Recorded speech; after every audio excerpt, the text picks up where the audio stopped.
अब हम न्यूटन का तीसरा लॉ देखते हैं, Newton third law of motion. ये तो पढ़ा हुआ है हमारा, कुछ जाना पहचाना सा है। Every action has an equal and opposite reaction. इस फॉरवर्ड में जानते हैं इसको भाई, एक्शन और रिएक्शन फोर्सेस। इसका मतलब क्या होता है जरा वो समझते हैं। Every action has an equal and opposite reaction का मतलब समझते हैं। ये देखो दो ऑब्जेक्ट हैं ए और बी, ठीक है। ये फोर्स लगा रहे हैं एक दूसरे पर, सपोज करो ए और बी फोर्स लगा रहे हैं एक दूसरे पर। तो ए ऑब्जेक्ट अगर बी पर F1 फोर्स लगा रहा है और बी ऑब्जेक्ट ए पर F2 फोर्स लगा रहा है, तो न्यूटन थर्ड लॉ क्या बोलता है कि ये एक्शन और रिएक्शन पेयर्स है, मतलब जितनी इसने लगाई उसकी इक्वल एंड अपोजिट ये लगाएगा। तो ये जो ए और बी जो एक दूसरे पे फोर्स लगा रहे हैं ये इक्वल एंड अपोजिट होते हैं, equal in magnitude and opposite in direction.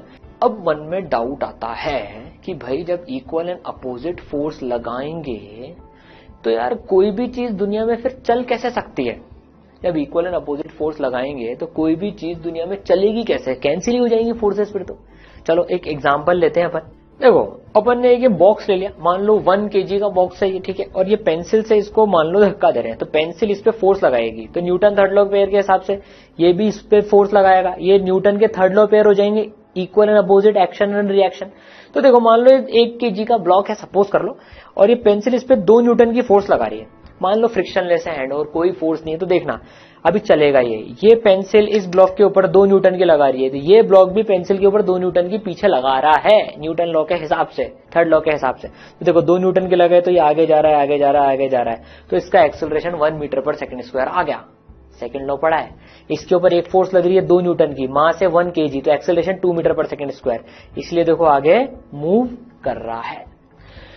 तो फिर क्वेश्चन आता है मन में, जब इस पेंसिल ने इस बॉक्स के ऊपर 2 न्यूटन लगाई तो थर्ड लॉ बोलता है कि ये बॉक्स पेंसिल के ऊपर 2 पीछे लगाएगा, बिल्कुल लगा रहा है। तो ये पेंसिल पीछे क्यों नहीं जा रही?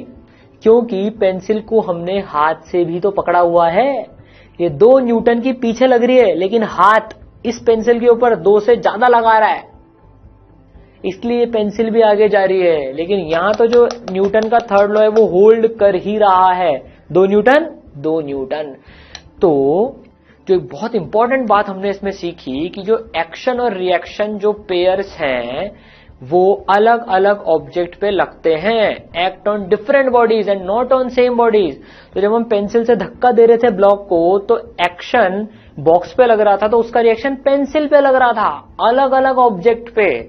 इसलिए अगर हम सिर्फ बॉक्स की बात करें जिस पे फोर्स लग रही थी आगे, तो उस पे कैंसिल कैसे होगी?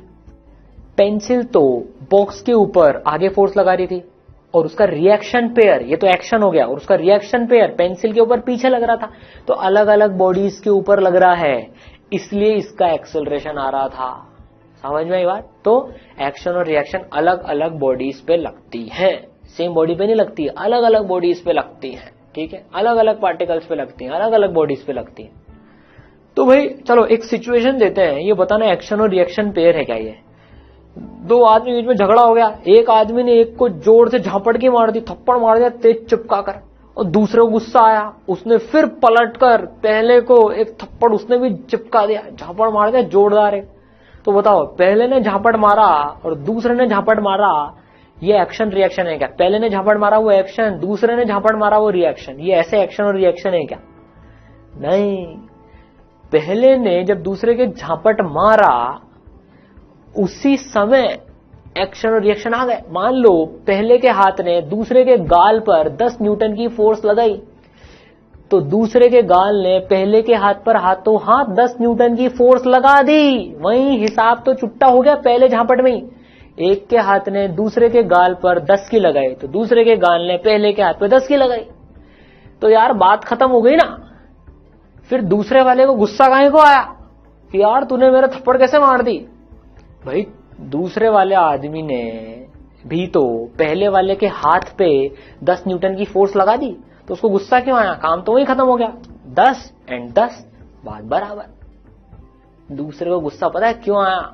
क्योंकि जो हाथ ने 10 न्यूटन की फोर्स लगाई गाल पर, गाल सॉफ्ट होता है हाथ के कंपैरिजन में, तो गाल पे जो 10 न्यूटन का असर होगा वो बहुत ज्यादा होगा एज कंपेयर टू हाथ पे जो 10 न्यूटन का असर होगा, इसलिए दूसरे वाले गुस्सा है, इसलिए उसने फिर झापड़ मारा उसके। तो अलग अलग ऑब्जेक्ट पे लगती है फोर्स, 10 न्यूटन गाल पे और 10 न्यूटन हाथ पे। 10 न्यूटन का असर गाल पे ज्यादा आया एज कंपेयर टू हाथ पे। एक्शन एंड रिएक्शन तो वहीं पर ही हो गए, ठीक है। दूसरे ने झापड़ मारा, दूसरे ने पहले के झापड़ मारा, तो फिर से एक्शन एंड रिएक्शन, तो 2 एक्शन एंड रिएक्शन हो गए यहां पर। तो समझ में आई हमको बात? तो अलग अलग ऑब्जेक्ट्स पे लगती है, ठीक है।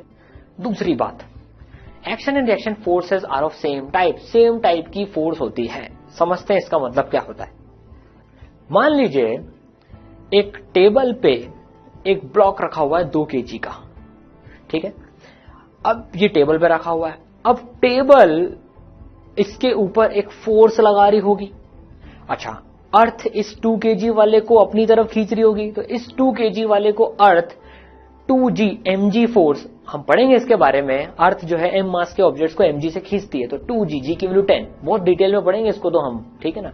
तो 2g फोर्स से नीचे खींच रही है, 20 न्यूटन से अर्थ इस 2 kg ब्लॉक को नीचे खींच रही है। अच्छा, तो नीचे क्यों नहीं जा रहा टेबल से?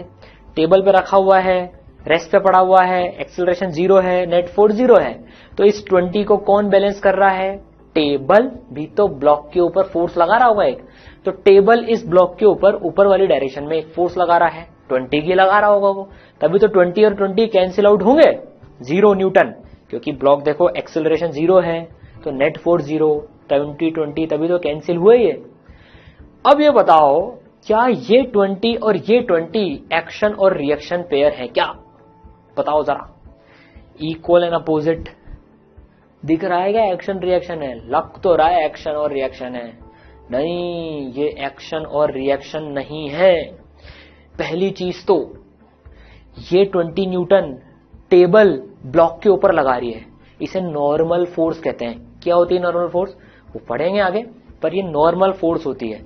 तो टेबल ब्लॉक के ऊपर 20 न्यूटन लगा रहा है, और ये mg अर्थ लगा रही है ब्लॉक के ऊपर, ग्रेविटेशनल फोर्स। तो ये दोनों फोर्सेस तो ब्लॉक के ऊपर ही लग रही हैं, और हमने पढ़ा था एक्शन और reaction acts on different bodies, तो ये 20 और ये 20 एक्शन और रिएक्शन नहीं है। कंफ्यूजन में आ गए अब तो हम, भाई इक्वल एंड अपोजिट है तो सही, पर ये एक्शन और रिएक्शन नहीं है। अब देखो, एक्शन और रिएक्शन पता करने का एक बहुत बढ़िया तरीका सीखते हैं, बहुत ही बढ़िया तरीका, कभी भी दिक्कत आएगी ही नहीं, कभी भी कंफ्यूजन रहेगा नहीं, नो गलती। देखो, एक्शन और रिएक्शन पता करनी हो तो एक्शन और रिएक्शन को पता करने का जो तरीका होता है, सबसे पहले क्या करना चाहिए हमको, इस फॉर्मेट में फोर्स को लिख लेना चाहिए। टाइप ऑफ फोर्स, कौन सी टाइप की फोर्स है? बाय ऑब्जेक्ट 1 ऑन ऑब्जेक्ट 2, कौन सा ऑब्जेक्ट किस पे फोर्स लगा रहा है, इस फॉर्मेट में लिख लेनी चाहिए हमको फोर्स। अभी देखेंगे एग्जांपल के साथ। तो एक्शन और रिएक्शन जो होंगी ना, उनमें सेम टाइप ऑफ फोर्सेस होंगी, बस ब्रैकेट इंटरचेंज होंगे बाय और ऑन के।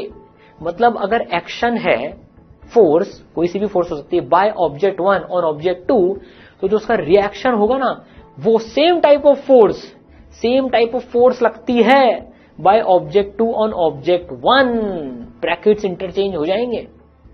समझते हैं, देखो, सेम टाइप ऑफ फोर्स मतलब नॉर्मल का रिएक्शन भी नॉर्मल फोर्स ही होगी, ग्रेविटेशन का रिएक्शन भी ग्रेविटेशन ही होगी। ये है सेम टाइप ऑफ फोर्स होने का मतलब। नॉर्मल फोर्स का रिएक्शन पेयर कभी भी ग्रेविटेशनल फोर्स नहीं हो सकता है, ठीक है।